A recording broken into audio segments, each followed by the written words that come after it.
Hi all, ಎಲ್ಲರೂ ಹೇಗಿದ್ದೀರಾ? I hope ನೀವೆಲ್ಲ ಚೆನ್ನಾಗಿದ್ದೀರಾ ಅಂತ ಅಂದ್ಕೊಂಡಿದ್ದೀನಿ. ಇದು ಮಂಡೇ ವ್ಲಾಗ್. ನಾನು ಲೇಟಾಗಿ ಅಪ್ಲೋಡ್ ಮಾಡ್ತಾ ಇದ್ದೀನಿ. ನಾರ್ಮಲಾಗಿ ನಾನು ಎದ್ದ ತಕ್ಷಣ ಕಿಚನ್ಗೆ ಬರ್ತೀನಿ. ಸೊ ಅಲ್ಲಿ ಅಣ್ಣ ಎಗ್ ತಂದಿಟ್ಟಿದ್ದ, ಅದನ್ನು ಜೋಡಿಸಿ ಎತ್ತಿಟ್ಬಿಟ್ಟು ಲಕ್ಕಿಗೆ ಸ್ವಲ್ಪ ಮೊಸರು ತಿನ್ಸೋಣ ಅಂತ ಹೇಳಿಬಿಟ್ಟು ತಿನ್ನಿಸ್ತಾ ಇದ್ದೆ.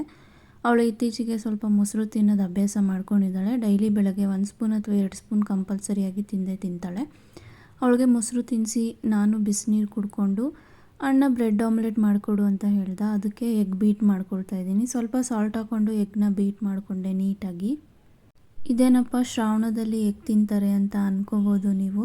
ಆ್ಯಕ್ಚುಲಿ ನಾವು ಬೆಂಗಳೂರಲ್ಲಿ ತಿಂತೀವಿ, ಬಟ್ ಊರಿಗೆ ಹೋದರೆ ತಿನ್ನಲ್ಲ ಅಷ್ಟೇ. ಯಾಕೆಂದರೆ ಊರಲ್ಲೆಲ್ಲ ಅಮ್ಮ ರೆಡಿ ಮಾಡಿದ್ದಾರೆ ಅಂದರೆ ಹಬ್ಬಕ್ಕೆ. ಬೆಂಗಳೂರಲ್ಲಿ ನಾವೇನು ಹಬ್ಬ ಎಲ್ಲ ಏನೂ ಸೆಲೆಬ್ರೇಟ್ ಮಾಡಲ್ಲ ಅಲ್ಲ, ಕಂಪಲ್ಸರಿ ಊರಿಗೆ ಹೋಗ್ತೀವಿ.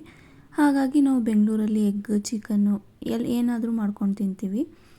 ಅಣ್ಣ ಜಿಮ್ಮಿಂದ ಬಂದಿದ್ದ, ಸೊ ಲಾಗಿನ್ ಕೂಡ ಆಗಿದ್ದ. ಫಾಸ್ಟಾಗಿ ಆಗೋದು ಮಾಡು ಎಗ್ ಆಮ್ಲೆಟ್ ಸದ್ಯಕ್ಕೆ ಅಂತ ಹೇಳ್ದ. ಹಾಗಾಗಿ ಎಗ್ ಬೀಟ್ ಮಾಡಿಕೊಂಡೆ.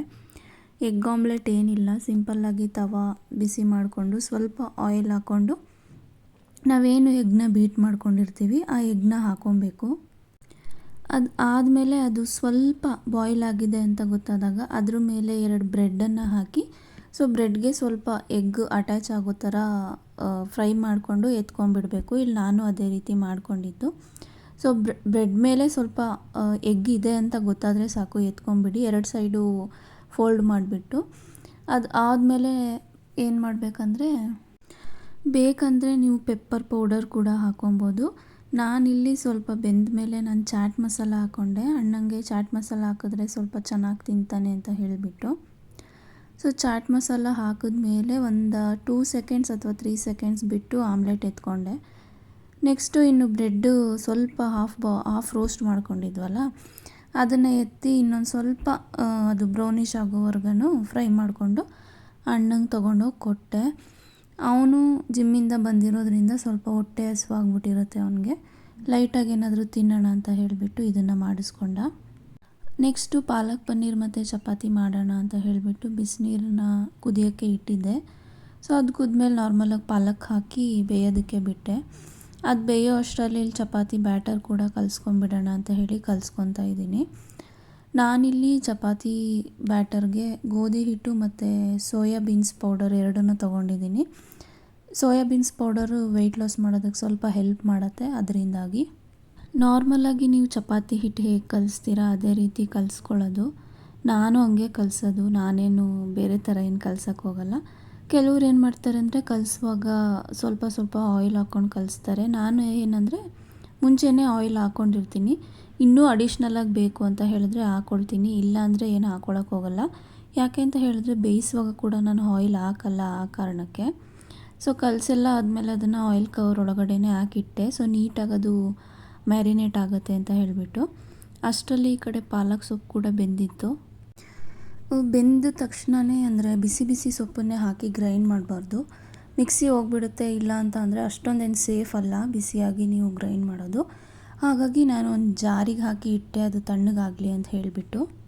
ಇನ್ನು ನನಗೂ ಕೂಡ ಫ್ರೀ ಇತ್ತು, ಹಾಗಾಗಿ ಅಣ್ಣನಿಗೆ ಒಂದು ಸ್ಮೂದಿ ಮಾಡಿಕೊಡೋಣ, ಫ್ರೀ ಇದ್ದೀನಲ್ಲ ಅಂತ ಹೇಳ್ಬಿಟ್ಟು ಮಾಡ್ತಾಯಿದ್ದೆ. ಸೊ ಸ್ಮೂದಿಗೆ ಏನಿಲ್ಲ, ಒಂದು ಅರ್ಧ ಬೀಟ್ರೋಟ್ ತೊಗೊಂಡಿದ್ದೀನಿ, ಒಂದು ಅರ್ಧ ಆ್ಯಪಲ್ ತೊಗೊಂಡಿದ್ದೀನಿ, ಒಂದು 10 ಬ್ಲ್ಯಾಕ್ ಕಲರ್ದು ದ್ರಾಕ್ಷಿ ತೊಗೊಂಡಿದ್ದೀನಿ. ಸೊ ಇದಿಷ್ಟನ್ನು ಮಾಮೂಲಿ ಕಟ್ ಮಾಡ್ಕೊಬೇಕು. ದ್ರಾಕ್ಷಿನ ನೀವು ಸೀಡ್ ತೆಗಿಬೇಕು, ಹಾಗೆ ಹಾಕಕ್ಕೆ ಹೋಗಬೇಡಿ, ಯಾಕೆಂದರೆ ಸ್ಮೂದಿ ಕಹಿ ಬಂದುಬಿಡುತ್ತೆ. ಮತ್ತು ಬಿಸಿನೀರಲ್ಲಿ ಸ್ವಲ್ಪ ಬಾದಾಮಿನ ಕೂಡ ನೆನೆಸಿದ್ದೆ, ಅಂದರೆ ನೈಟ್ ನಾನು ಜಾಸ್ತಿ ನೆನೆಸೋಕ್ಕೆ ಹೋಗಲ್ಲ. ಸೊ ಬಿಸಿನೀರಲ್ಲಿ ಹಾಕಿ ನೀವು ಸಿಪ್ಪೆ ತೆಕ್ಕೊಬೋದು. ಈ ಸ್ಮೂದಿಗೆ ಬೇಕಾಗಿರೋದು ಇಷ್ಟೇ ಐಟಮ್ಮು. ಮತ್ತು ಚಿಯಾ ಸೀಡ್ಸು ಆಪ್ಷನಲ್ ಅದು ಕೂಡ. ಸೊ ಇಲ್ಲಿ ಅದನ್ನೆಲ್ಲ ಕಟ್ ಮಾಡ್ಕೊಳ್ತಾ ಇದ್ದೆ. 1 ಲೋಟ ಕೊಟ್ಟರೆ ಸಾಕು, ಅಂದರೆ ವೀಕ್ಲಿ ಒನ್ಸ್ ಕುಡಿದ್ರೆ ತುಂಬ ಹೆಲ್ದಿ ಇದು, ನೋಡ್ತಾ ಇರ್ಬೋದು ನೀವು. ಸೊ ಎಲ್ಲ ಕಟ್ ಮಾಡಿ ಇಟ್ಕೊಂಡೆ. ಇಲ್ಲಿ ಬಾದಾಮಿ ಕೂಡ ಇದೆ, ಜೊತೆಗೆ ಚಿಯಾ ಸೀಡ್ಸ್ನ ಕೂಡ ಸ್ವಲ್ಪ ಸೋಕ್ ಮಾಡಿ ಇಟ್ಟಿದ್ದೆ. ಈ ಕಡೆ ಪಾಲಕ್ ಸೊಪ್ಪು ಕೂಡ ತಣ್ಣಗಾಗಿತ್ತು, ಹಾಗಾಗಿ ಅದ್ರ ಜೊತೆಗೆ ಒಂದು 4 ಹಸಿ ಮೆಣಸಿನ್ಕಾಯಿ, ಒಂದು ಸ್ವಲ್ಪ ಶುಂಠಿ, ಒಂದು ಸ್ವಲ್ಪ ಬೆಳ್ಳುಳ್ಳಿ ಹಾಕಿ ಸ್ವಲ್ಪ ನೀರು ಹಾಕ್ಕೊಂಡು ಅದನ್ನು ಗ್ರೈಂಡ್ ಮಾಡ್ಕೊಳ್ತಾ ಇದ್ದೀನಿ. ತರಿಯಾಗಿ ಗ್ರೈಂಡ್ ಮಾಡ್ಕೊಬೇಡಿ, ಸ್ವಲ್ಪ ನುಣ್ಣಗಿದ್ರೆ ತುಂಬ ಟೇಸ್ಟಿಯಾಗಿರುತ್ತೆ. ಸೊ ನಾನು ಇಲ್ಲಿ ನೀಟಾಗಿ ಗ್ರೈಂಡೆಲ್ಲ ಮಾಡಿಕೊಂಡೆ. ಎಷ್ಟು ಬೇಕೋ ಅಷ್ಟು ನೀರು ಹಾಕ್ಕೊಂಡು ಗ್ರೈಂಡ್ ಮಾಡ್ಕೊಳ್ಳಿ ನೀವು. ಈ ಕಡೆ ಬಾಣಲಿ ಇಟ್ಟು ಅದಕ್ಕೆ ಒಂದು ಸ್ವಲ್ಪ ಬೆಣ್ಣೆ ಹಾಕಿ ಅದಕ್ಕೆ ಕರ್ಗದ ಮೇಲೆ ನಾನು ಸೋಯಾ ಪನ್ನೀರ್ ತೊಗೊಂಡಿದ್ದೀನಿ ಇಲ್ಲಿ. ನಾರ್ಮಲ್ ಪನ್ನೀರ್ ತೊಗೊಂಡಿಲ್ಲ. ಸೋಯಾ ಪನ್ನೀರನ್ನ ಬೆಣ್ಣೆಯಲ್ಲಿ ಹಾಕಿ ನೀಟಾಗಿ ಫ್ರೈ ಮಾಡಿಕೊಂಡೆ. ಅಂದರೆ ಒಂದು ಸ್ವಲ್ಪ ಕಲರ್ ಚೇಂಜ್ ಆದರೆ ಸಾಕು, ತುಂಬ ಕಲರೆಲ್ಲ ಚೇಂಜ್ ಆಗೋದೇನು ಬೇಡ. ಅದು ಆದಮೇಲೆ ನೀವು ಆಯಿಲ್ ಎಷ್ಟು ಹಾಕ್ಕೊತೀರಾ ಅಷ್ಟು ಹಾಕೊಬೋದು. ತುಂಬ ಜಾಸ್ತಿ ಏನು ಹಾಕಕ್ಕೆ ಹೋಗಬೇಡಿ. ಸೊ ಆಯಿಲ್ ಹಾಕಿ ಒಂದು ಸ್ಪೂನಷ್ಟು ಜೀರಿಗೆ, ಒಂದು ಪಲಾವ್ ಎಲೆ, ಒಂದು ಚಕ್ಕೆ ಹಾಕಿದ್ದೀನಿ. ರೀಸನ್ ಏನಪ್ಪ ಅಂತ ಹೇಳಿದ್ರೆ ಫ್ಲೇವರ್ಗೋಸ್ಕರ ಅಷ್ಟೇ, ಬೇರೆ ಏನೂ ರೀಸನ್ ಇಲ್ಲ. ಸೊ ಅದು ಹಾಕಿದ್ಮೇಲೆ ನಾರ್ಮಲಾಗಿ ಒಂದು ಈರುಳ್ಳಿ ತೊಗೊಂಡಿದ್ದೆ, ಅದು ಒಂದು ಈರುಳ್ಳಿ ಹಾಕ್ಕೊಂಡು ನೀಟಾಗಿ ಫ್ರೈ ಮಾಡ್ಕೊತಾ ಇದ್ದೀನಿ. ಸಣ್ಣದಾಗಿ ಚಾಪ್ ಮಾಡ್ಕೊಬೇಕು, ಹಾಗಾದರೆ ಸ್ವಲ್ಪ ಟೇಸ್ಟಿಯಾಗಿರುತ್ತೆ. ಜೊತೆಗೆ ನಿಮಗೆ ಆನಿಯನ್ ಅಷ್ಟೊಂದೇನು ಬಾಯಿಗೆ ಸಿಗಲ್ಲ. ಈರುಳ್ಳಿ ನೀಟಾಗಿ ಕಲರ್ ಚೇಂಜ್ ಆಗಬೇಕು, ಅಲ್ಲಿ ತನಕ ಫ್ರೈ ಮಾಡ್ಕೊಳ್ಳಿ. ಅದು ಆದಮೇಲೆ ನೆಕ್ಸ್ಟು ನೀವು ಟೊಮ್ಯಾಟೊ ಹಾಕ್ಕೊಂಡು ನೀಟಾಗಿ ಅದು ಕೂಡ ಬಾಯ್ಲ್ ಆಗೋ ಅಷ್ಟೊತ್ತು ಫ್ರೈ ಮಾಡ್ಕೊಬೇಕು. ನಾನಿಲ್ಲಿ ಟೊಮೆಟೊ ಹಾಕಿದ್ಮೇಲೆ ಒಂದು ಸ್ವಲ್ಪ ಅರಶಿನ ಮತ್ತು 1 ಸ್ಪೂನಷ್ಟು ಚಿಲ್ಲಿ ಪೌಡರ್ನ ಹಾಕ್ಕೊಂಡಿದ್ದೀನಿ. ಚಿಲ್ಲಿ ಪೌಡರ್ ನೀವು ಜಾಸ್ತಿ ಹಾಕೋದಕ್ಕೆ ಹೋಗಬೇಡಿ. ರೀಸನ್ ಏನಪ್ಪ ಅಂದರೆ ನಾವು ಪಾಲಕ್ ಗ್ರೈಂಡ್ ಮಾಡಬೇಕಾದ್ರೇ ಹಸಿಮೆಣ್ಸಿನ್ಕಾಯಿ ಹಾಕ್ಕೊಂಡಿರ್ತೀವಿ, ಹಾಗಾಗಿ ಚಿಲ್ಲಿ ಪೌಡರ್ ಸ್ವಲ್ಪ ಕಡಿಮೆನೇ ಹಾಕ್ಕೊಳ್ಳಿ. ಇಲ್ಲ ನಾವು ಸ್ಪೈಸಿ ಜಾಸ್ತಿ ತಿಂತೀವಿ ಅಂತ ಹೇಳೋರು ಹಾಕ್ಕೊಬೋದು. ಸೊ ಈಗ ಟೊಮೆಟೊ ಕೂಡ ಬಾಯ್ಲ್ ಆಗಿತ್ತು. ಅದು ಬಾಯ್ಲ್ ಆದಮೇಲೆ ನಾನು ಏನು ಪಾಲಕ್ನ ಗ್ರೈಂಡ್ ಮಾಡ್ಕೊಂಡಿದ್ದೆ ಅದನ್ನು ಹಾಕ್ಕೊಂಡು ನೀಟಾಗಿ ಎಣ್ಣೆಯಲ್ಲಿ ಫ್ರೈ ಮಾಡ್ಕೊತಾ ಇದ್ದೀನಿ.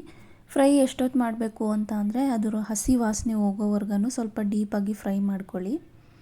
ಯಾಕೆಂದರೆ ಹಸಿ ವಾಸನೆ ಇದ್ದರೆ ನಿಮಗೆ ಅದು ಚೆನ್ನಾಗಿ ಅನಿಸಲ್ಲ, ತಿನ್ನುವಾಗ ಸೊಪ್ಪು ಸ್ಮೆಲ್ಲೇ ಬರುತ್ತೆ, ಆ ರೀಸನಿಂದ. ಸೊ ಅದೆಲ್ಲ ಹೋಗಿದೆ ಅಂತ ಗೊತ್ತಾದಮೇಲೆ ನೆಕ್ಸ್ಟು ನಿಮಗೆ ಗ್ರೇವಿಗೆ ಎಷ್ಟು ನೀರು ಬೇಕು, ಅಂದರೆ ಅದು ಗಟ್ಟಿ ಬೇಕು ಅಂದರೆ ಗಟ್ಟಿ ಮಾಡ್ಕೊಬೋದು, ತೆಳು ಬೇಕು ಅಂದರೆ ತೆಳು ಮಾಡ್ಕೊಬೋದು. ಅಷ್ಟು ನೀರು ಹಾಕ್ಕೊಂಡು ಸ್ವಲ್ಪ ಹೊತ್ತು ಕುದಿಯೋಕ್ಕೆ ಬಿಟ್ಟೆ. ಇನ್ನು ಈ ಕಡೆ ಸ್ಮೂತಿಗೆ ಕಟ್ ಮಾಡ್ಕೊಂಡಿದ್ನಲ್ಲ ಬೀಟ್ರೂಟ್, ಆ್ಯಪಲ್ ಮತ್ತು ಗ್ರೇಪ್ಸ್ ಮತ್ತು ಬಾದಾಮಿ ಮತ್ತು ಸ್ವಲ್ಪ ಫ್ಲ್ಯಾಕ್ಸ್ ಸೀಡ್ಸ್ ಹಾಕ್ಕೊಂಡು ಜೊತೆಗೆ ನೀರು ಹಾಕ್ಕೊಂಡು ಅದನ್ನು ಕೂಡ ಗ್ರೈಂಡ್ ಮಾಡ್ಕೊಳ್ತಾ ಇದ್ದೀನಿ ಇಲ್ಲಿ. ಈ ಫಿಗರ್ ಎಲ್ಲೋ ನೋಡ್ದಂಗೈತಲ್ಲ, ನಂಗೂ ಹಂಗೆ ಅನ್ನಿಸ್ತಾ ಐತೆ. ಹೊಟ್ಟೆ ಎಷ್ಟು ಉರ್ಸ್ತಾವ್ರೋ ಆ ಭಗವತ್ನ ನೋಡಿದ್ರು. ಆದ್ರೆ ನಾನು ಏನೇ ಮಾಡಿದ್ರು ಟ್ರೋಲ್ ಮಾಡ್ತಿರಲ್ಲ. ಅಷ್ಟರಲ್ಲಿ ಈ ಕಡೆ ನಾನು ಪಾಲಕ್ ಪನ್ನೀರ್ ಏನು ರೆಡಿ ಮಾಡ್ತಾಯಿದ್ದೆ ಅದು ಕೂಡ ಕುದೀತಾ ಇತ್ತು. ಸೊ ಅದು ಕುದಿವಾಗಲೇ ನಾನು ಸಾಲ್ಟ್ ಹಾಕ್ಕೊಂಡ್ಬಿಡ್ತೀನಿ, ಪನ್ನೀರ್ ಹಾಕೋಕ್ಕೂ ಮುಂಚೆನೇ. ಪನ್ನೀರ್ ಹಾಕಿದ್ಮೇಲೆ ಏನೂ ಡಿಫ್ರೆನ್ಸ್ ಇರಲ್ಲ, ಹಾಗಾಗಿ ಸಾಲ್ಟ್ ಹಾಕಿ ಕುದೀತಾ ಇರಬೇಕಾದ್ರೆ ಪನ್ನೀರ್ ಹಾಕಿಬಿಟ್ಟು ಒಂದು ಸ್ವಲ್ಪ ಹೊತ್ತು ಕುದಿಸ್ಕೊಂಡ್ರೆ ಅದು ಕೂಡ ರೆಡಿ ಆಗುತ್ತೆ. ಇನ್ನು ಸ್ಮೂದಿ ಕೂಡ ಗ್ರೈಂಡ್ ಮಾಡಿ ಇಟ್ಕೊಂಡಿದ್ನಲ್ಲ ಅದಕ್ಕೆ ಸ್ವಲ್ಪ ಚಿಯಾ ಸೀಡ್ಸು ಮತ್ತು ಹನಿ ಹಾಕ್ಕೊತಾ ಇದ್ದೀನಿ. ಯಾಕೆಂದರೆ ನಾನು ಶುಗರ್ ಏನೂ ಯೂಸ್ ಮಾಡಿಲ್ಲ. ಸೊ ಟೇಸ್ಟ್ಗೆ ಇರಲಿ ಅಂತ ಹೇಳಿಬಿಟ್ಟು ಹನಿ ಹಾಕ್ಕೊಂಡೆ. ಅದು ವೆಯ್ಟ್ ಲಾಸ್ಗೆ ನಿಮಗೆ ತುಂಬ ಹೆಲ್ಪ್ ಆಗುತ್ತೆ. ಅದ್ರ ಜೊತೆಗೆ ಒಂದು ಚಿಟಿಕೆಯಷ್ಟು ಸಿನೆಮನ್ ಪೌಡರ್ನ ಕೂಡ ಆ್ಯಡ್ ಮಾಡಿಕೊಂಡೆ. ಸೊ ಇಷ್ಟು ನಮ್ಮ ಅಣ್ಣನ ಬ್ರೇಕ್ಫಾಸ್ಟ್ಗೆ ಕೊಡೋಣ ಅಂತ ತೊಗೊಂಡು ಹೋಗ್ತಾ ಇದ್ದೀನಿ. ಗೊತ್ತಿಲ್ಲ ಅವನಿಗೆ ಖುಷಿ ಆಗುತ್ತೋ ಇಲ್ವೋ ಅಂತ ಹೇಳಿಬಿಟ್ಟು. ಐ ಹೋಪ್ ನಿಮಗೆ ಈ ವಿಡಿಯೋ ಇಷ್ಟ ಆಯಿತು ಅಂತ ಅಂದ್ಕೊಂಡಿದ್ದೀನಿ. See you in my next vlog. Until then take care, bye, love you guys.